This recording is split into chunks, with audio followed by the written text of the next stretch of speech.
Error detecting code में हम Hamming code को एक single bit error correcting code के रूप में जानते हैं। और हैमिंग कोड जो है वो आपको एक फ्लेक्सिबिलिटी देता है, एक फैसिलिटी देता है रिसीवर को कि वो एक सिंगल बिट एरर की फर्स्ट पोजीशन को आइडेंटिफाई कर पाता है, और जब आइडेंटिफाई हो जाती है पोजीशन तो वो उसको करेक्ट कर सकता है। मतलब एक सिंगल बिट एरर के लिए हैमिंग कोड बहुत इफेक्टिव कोड है। अगर हम हैमिंग कोड के बारे में बात करें तो हम एक एग्जाम्पल के साथ उसको देखेंगे कि वो किस तरीके से कोड वर्ड जनरेट करता है, और अगर उसमें सिंगल बिट एरर आती है तो हम उसको किस तरीके से करेक्ट कर सकते हैं। पहले हम लोगों ने यही हैमिंग कोड को एक्सक्लूसिव और गेट फंक्शन से देखा था, एक्सक्लूसिव और फंक्शन से। यहाँ पर हम इसको इवन पैरिटी से अंडरस्टैंड करने की कोशिश करेंगे। सबसे पहले हम एक डेटा ले लेते हैं, मान लेते हैं एक डेटा है। उस डेटा को हम लेके सबसे पहले उसकी total number of bits count कर लें। तो यहाँ पे m इज इक्वल टू 7। यहाँ पे हमको 7 बिट का एक डेटा लेना है जो कि हमने ले लिया। अब हम इसका एक कोडवर्ड जनरेट करना चाहते हैं, उसमें हम एक कुछ रिडंडेंट बिट्स लगाएंगे। रिडंडेंट बिट्स लगाने के लिए फॉर्मूला जो हम एक पहले भी एग्जांपल में देख चुके थे सेम रहेगा, 2⁻r should be greater than equal to m plus r plus 1। अगर हम इस फॉर्मूला में r की डिफरेंट डिफरेंट वैल्यू रखें और जो भी इक्वेशन में r की वैल्यू को सेटिस्फाई करेगा, अगर m 7 रहेगा और r की अलग अलग वैल्यूज रख के देखेंगे तो जो भी इस कंडीशन को सेटिस्फाई करेगा वो टोटल नंबर ऑफ आर्स देगा। मतलब आपको उतनी रिडंडेंट बिट्स लगानी पड़ेगी। r इज इक्वल टू 1, 2 और 3 पे तो ये सेटिस्फाई कर नहीं पाएगा क्योंकि 7 प्लस 1 8 हो जाएगा, और यहाँ पर 8। तो रिडंडेंट बिट्स अगर आप लगाएंगे तो आपको naturally r must be equal to 4। if r is equal to 4 it means you need to add 4 redundant bits। so जो कोड वर्ड जनरेट होगा उस कोड वर्ड को कहेंगे C M comma R. M comma R मतलब जितनी भी आपकी total number of bits हैं 7 कॉमा 4। हम यहाँ पे 4 रिडंडेंट बिट्स यूज करें। This is how a code word is written. Hamming code हम इस तरीके से लिखेंगे। साथ ही साथ हम टोटल नंबर ऑफ बिट्स भी आइडेंटिफाई कर सकते हैं। टोटल बिट्स जो कोड वर्ड में होंगी वो होगी m प्लस r, जो कि होगी 7 plus 4 is equal to 11। It means we need to generate an 11 bit code word in which there are 7 data bits and 4 redundant bits। 4 redundant bits होंगी और 7 data bits होंगी। अब इसे हमें जनरेट करने के लिए या बनाने के लिए ट्रांसमीटर पे क्या करना पड़ेगा, हम सबसे पहले ट्रांसमीटर पे जो भी सारी बिट्स हैं उनको ऑर्डरली इस तरीके से नंबर से अरेंज कर देंगे।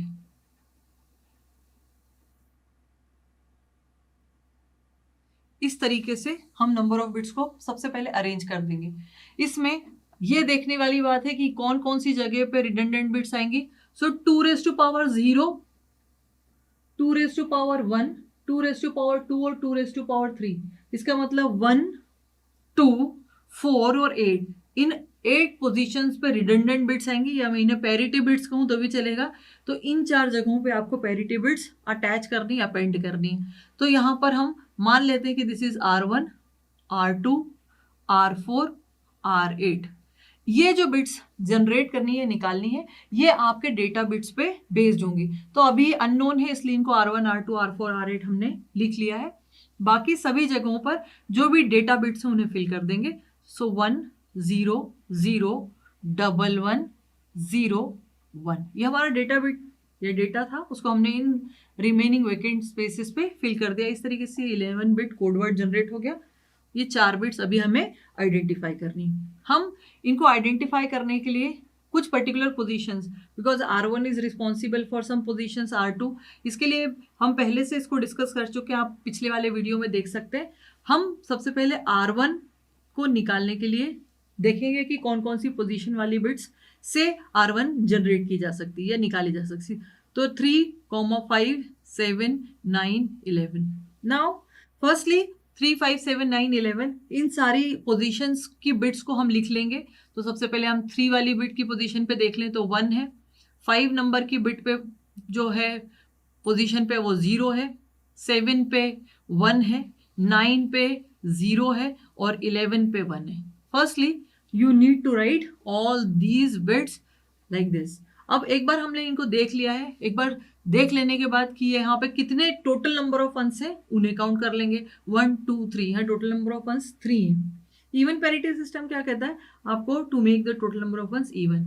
अगर हमें total number of ones even बनाने हैं इस R1 के लिए, तो R1 की वैल्यू क्या होनी चाहिए, 1 होनी चाहिए। So here R1 value must be 1।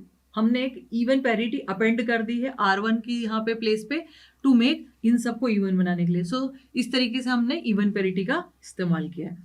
हम अब R2 के लिए पोजीशंस देखेंगे कि कौन कौन सी पोजीशंस से आप R2 जनरेट कर सकते हैं, तो या किसके किसके लिए रिस्पॉन्सिबल है। So it is 3 6 7 10 11। तो आप सबसे पहले 3 6 7 10 11 वाली पोजीशंस जो हैं उनकी वैल्यूज को लिख लें। तो 3 पे तो पता ही है 1 है, 6 पे 1 है, 7 पे 1 है, देन 10 पे 0 है और 11 पे 1 है। नाउ वंस हमने यहाँ पे देख लिया, देखने के लिए एक बार इसको लिख लिया है, अब हम total number of ones count कर सकते हैं। 1 2 3 4, ऑलरेडी 4 है, 4 इज ए इवन नंबर, कोई ज़रूरत नहीं आपको इवन पैरिटी लगाना, एक्स्ट्रा 1 लगाने की ज़रूरत नहीं है, बट एक एक्स्ट्रा बिट जो होगी वो होगी 0। तो R2 0 है, क्यों, क्योंकि already total number of ones कितने हैं, 4 है। सिमिलरली हम R4 को जनरेट करना चाहते हैं। R4 के लिए सबसे पहले पोजीशंस देखनी पड़ेगी, कौन कौन सी रिस्पॉन्सिबल, 5 6 एंड 7। सो हम इन 5 6 और 7 वाली बिट पोजीशन पे जो जो बिट्स हैं उन्हें ले लें।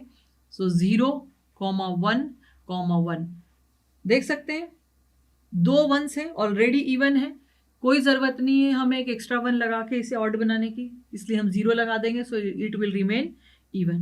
नाउ लास्टली R8 के लिए हमें पोजीशंस देखनी है, तो इट विल बी 9 10 11। सो 9 10 11 आपको 9 10 11 वाली पोजीशन पे जो भी बिट्स हैं उन बिट की वैल्यूज को ले लेना है, 0 0 एंड 1। आप देख सकते हैं कि 0 0 1 टोटल नंबर ऑफ वंस यहाँ पे सिंगल है, मतलब ऑड है, उसे इवन बनाने के लिए यहाँ 1 अपेंड करना पड़ेगा, लगाना पड़ेगा। नाउ जैसे ही आप ये कर देंगे, so you will get your code word. मैं यहीं पर इसके नीचे इसका कोड वर्ड लिख रही हूँ, दैट इज 1 0 0। R8 की वैल्यू 1 है, 1, देन 1 1, फिर 0, हम R4 की वैल्यू पे रखेंगे 0, देन आप देख सकते हैं कि हम बाकी सबको कॉपी कर रहे हैं, और जो हमने नए आपके जो जनरेटेड रिडंडेंट बिट्स हैं उनको हमने इसमें रख दिया। तो जनरेटेड रिडंडेंट बिट्स हैं, इसलिए मैं इनको ऐसे मार्क कर देती हूँ स्क्वायर ब्लॉक से। तो ये हो गया हमारा code word. Now the whole code word, this 11 bit code word will be transmitted towards receiver. ये रिसीवर पे ट्रांसमिट होगा। अगर हम मान लेते हैं कि यहाँ पे कोई एरर नहीं आती है, तो होना क्या चाहिए, अगर कोई एरर नहीं आती तो R1 R2 R4 R8 जो है वहां पर जब हम रीजनरेट करेंगे रिसीवर पर यूजिंग द सेम एल्गोरिथम, सिर्फ उसमें ये बिट पोजीशन जो हमने छोड़ी वो भी आ जाएगी। जैसे R1 में 1 आ जाएगा, R2 में 2 आ जाएगा, R4 में 4 आ जाएगा और R8 में 8 पोजीशन आ जाएगी। तो ये हो जाएगा 1 3 5 7 9 11, R2 हो जाएगा 2 3 6 7 10 11, R4 वहां रीजनरेट करने के लिए हो जाएगा आपका 4 5 6 7, और R8 जब हम रीजनरेट करेंगे रिसीवर पे हो जाएगा 8 9 10 11। बाकी सारी पोजीशन सेम रहेंगी, सिर्फ उसमें जो हमने यहाँ से बिट जनरेट करके बना के भेजी है रिडंडेंट बिट्स, उनको भी वहां पे ऐड कर लिया जाएगा। सो प्रोसीजर के अकॉर्डिंग वहां पर R1 R2 R4 R8 अगर ऑल जीरोस आएगा तो इसका मतलब कोई एरर इसमें नहीं होगी। लेकिन अगर हम इंटेंशनली एक एरर इंट्रोड्यूस करें, फिर देखें कि रिसीवर उसको कैसे निकाल पाता है, देखता है कि कैसे आएगी। सो उसके लिए मैं एक एरर जनरेट कर रही हूँ। So let's say on the 7th position I have generated an error. Now once I have generated an error, so the code word में जो ये वाला 1 था it becomes 0, ये जो 1 था it becomes 0। अब यहाँ पर ये जहां पर भी ये 1 था या अगर 0 होता तो ये 1 में कन्वर्ट हो जाता, तो ये सिंगल बिट एरर कहलाएगी। Now at the receiver, what the receiver has to do, receiver को फिर से उन सारी 11 पोजीशन की बिट्स को लिखना है। मेरे पास ऑलरेडी लिखी हुई है। Again if I want to write we can write again, and then receiver क्या करेगा, इन सारे बिट्स, अब रिसीवर पे जो डेटा गया है वो 1 0 0 1 1 नहीं है, 1 0 0 1 0 है जो यहां से गया है। क्यों, क्योंकि सिंगल बिट एरर चैनल पे जनरेट हो गई। Now receiver will recalculate the values of R1 R2 R4 R8, and for that R1 को कैलकुलेट करने के लिए it will take 1 3 5 7 9 11। Now I already know all these values, I will take it as it is and then 1 इसमें add हो जाएगा। 1 मतलब first वाली parity जो कि हमने यहाँ पे अपेंड की है, सो R1, so this will be 1। System कौन सा यूज कर रहे हैं हम? Even parity system. सो फिर से देखेंगे कि टोटल नंबर ऑफ वंस कितने, 1 2 3 4। भाई यहाँ पे 1 2 3 4 है, तो ये ऑलरेडी क्या है, इवन है, no need to add any extra 1 and that's why the receiver will generate 0 for R1। इसको चेकिंग बिट्स भी बोलते हैं, कई जगहों पे इनको C1 C2 C4 C8 भी लिखा हुआ है। इट इज नॉट नेसेसरी कि आप नोटेशन क्या यूज करते हैं, but the procedure must be followed. Now R2 में 2 को भी कंसिडर कर लिया जाएगा, 2 3 6 7 10 11। As I already know the all values 1 1 1 0 1, सिर्फ पहला वाला एक R2 मुझे अपेंड करना लगाना है, सो लगा दिया। Now I will check how many total number of ones, 1 2 3 4 है, so no need to append any extra 1 और यहाँ पे ये 0 जनरेट हो जाएगा।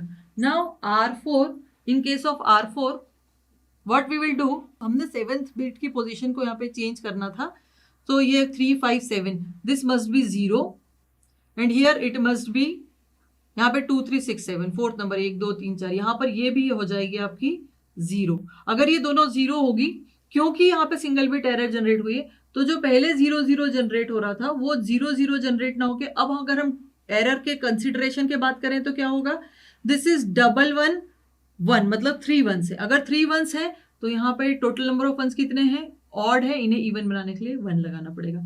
यहाँ पर भी टोटल नंबर ऑफ वंस कितने हैं, ऑड है, इन्हें लगाने के लिए 1 लगाना पड़ेगा। सिमिलरली R4 के इसमें दोनों केसेस आपने यहीं पे देख लिया, अगर कोई एरर नहीं है तो ये, और अगर एरर है तो ये। Now in the next case 5 6 7, 5 6 7 में आपके पास यहाँ पे 4 5 6 7, 4 को भी कंसिडर करना है, तो 5 6 7 मेरे पास ऑलरेडी था 0 1 1। अब हम फोर्थ वाली बिट को भी कंसिडर कर लेंगे, that is 0। So now if it is 0 0 1 1, यहाँ पे अगर ये कोई एरर को हम कंसिडर नहीं कर रहे हैं तो 2 1s है, इवन पैरिटी क्या होगी, 0 होगी। ओके, बट अगर मैंने एरर कंसिडर करी तो 7th वाली बिट जो थी वो 1 से 0 में कन्वर्ट हो गई। So now total number of ones कितने हैं, 1 है, जो कि ऑड है, इसका मतलब यहाँ पर एक और 1 लगाना पड़ेगा ताकि ये इवन बन जाए। लास्टली R8 में 8 9 10 11, 8 9 10 11 मेरे पास ये ऑलरेडी थी, 0 0 1, मैंने 8th वाली पोजीशन वाली बिट ले ली, दैट इज 1। यहाँ पे टोटल नंबर ऑफ वंस कितने हैं, टोटल नंबर वंस 2 है, no need to put an extra 1 to make it even, यहाँ पे हमने 0 लगा दिया। नाउ यहाँ पे 7th बिट की कंडीशन ही नहीं है, यहाँ पे 8 9 10 11 है, इसलिए मुझे यहाँ पे एरर जो है कहीं रिफ्लेक्ट करके ही नहीं दिख रही है, और इसलिए R8 विद एरर और विदाउट एरर दोनों ही केसेस में ये आपका विदाउट एरर है और ये है विथ एरर। सो नाउ अगर with error this is 1 1 1 0, so how we are going to write it. So to write it first हम इसको ले लेंगे R8 R4 R2 R1, जैसा कि BCD कोड में हम 8421 कोड कहते हैं, उसी तरीके से हमको इसको लिखना है, and then put down the values, that is 0 1 1 1 0 1 1 1. Now you can see clearly कि 0 1 1 1 it means what, 0 1 1 1 it means ये इंडिकेट कर रहा है 7th बिट की पोजीशन, क्योंकि 0 1 1 1 इज 7th पोजीशन। ये क्या इंडिकेट कर रहा है, 7th पोजीशन, क्योंकि बाइनरी में 0 1 1 1 क्या होता है, 7 होता है। So it is indicating the 7th position, and if it is indicating the 7th position it means there is an error on the 7th position, and the receiver can do simply alter कर सकता है इस 0 को, क्योंकि यहाँ पे error की वजह से 0 आ गया था, उसको ऑल्टर करके क्या कर देगा, 1 कर देगा। So this is the way, in this way what you can do, you can use the Hamming code for single bit error correction. आप सिंगल बिट एरर करेक्शन के लिए इसको यूज कर सकते हैं, जिसमें वो बिट की पोजीशन आपको निकाल के दे देता है रिडंडेंट बिट्स के हेल्प से। 2 एग्जाम्पल में, पहला एग्जाम्पल हमने एक्सक्लूसिव और फंक्शन यूज किया था, यहाँ पे हमने इवन पैरिटी सिस्टम यूज करके इसको कंप्लीट किया है। Even at the same time the Hamming code can also be use in any way, आप इसको ऑड से भी यूज कर सकते हैं, मतलब ऑड पैरिटी लगाकर भी ये रिडंडेंट बिट जनरेट कर सकते हैं और रिजल्ट में कोई डिफरेंस नहीं आएगा। The result if it is indicating the 7th position the same will be applicable. आप अगर ऑड यूज कर रहे हैं तो भी आपको सेम 7th पोजीशन। कंसीडर करना है कि ट्रांसमीटर और रिसीवर सेम तरीके के एल्गोरिथम को यूज कर रहा है। यहाँ इवन और यहाँ ऑड नहीं चलेगा, अगर यहाँ इवन है तो यहाँ भी इवन फंक्शन यूज कर रहे हैं।